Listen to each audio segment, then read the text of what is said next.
اكتر حاجه بتعجبني في ترامب رئيس امريكا السابق ان هو بيمثل الوجه الحقيقي للقوه. عايز تعرف ازاي؟ تعال اسمع الفيديو ده كده. They called us up, and first time I told this story was a week ago. They called us up and they said, listen, we have no choice. We have to hit you because we have our own self-respect. And I understood that. We hit them, they got to do something. We're going to launch 18 missiles at a certain military base that you have. And you remember that night.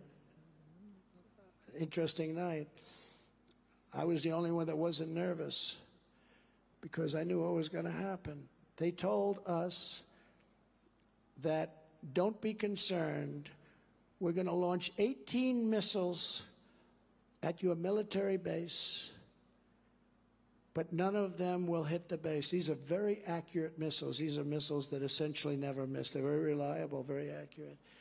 الواحد اول مره في حياته يشوف بلد عايزه تضرب بلد بتعلن عن الانترنت. يا جدعان ده يا جدعان، انا حرام عليكم يا جدعان. يا ابني انت هو فكر، شغل بدماغك يا ولا. يا بطل الهوب اللي انت بتشربه ده يا واد. سيبك من المسرحيات يلا اللي شغاله والتمثيليات يا ولا. يا لهوتي السودا يعني ياما. حرب التيك توك وتويتر. الله العظيم جميله جدا الحرب دي.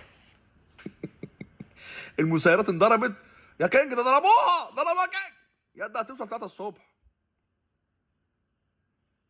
وطلع حسن نصر الله يقول لك بسم الله مجراها ومرساها. نهار ازرق يا جدعان. انتوا يا جدعان للدرجه دي بيضحك عليكم؟ انت هو يالا. انت للدرجه دي بنضحك عليك يالا. يعني وجود الكينج في حياتك كده ما فرقش، ما خلاش ده يشتغل شويه؟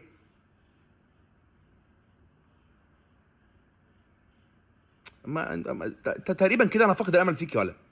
انا كده تقريبا فاقد الامل فيك. سلام يا ابني، عشان انا الهارت اتاك ما يجيليش. انا كده شكلي هفقد الامل فيك يا ولا. انت كده يعني من الاخر كده خلاص بقى.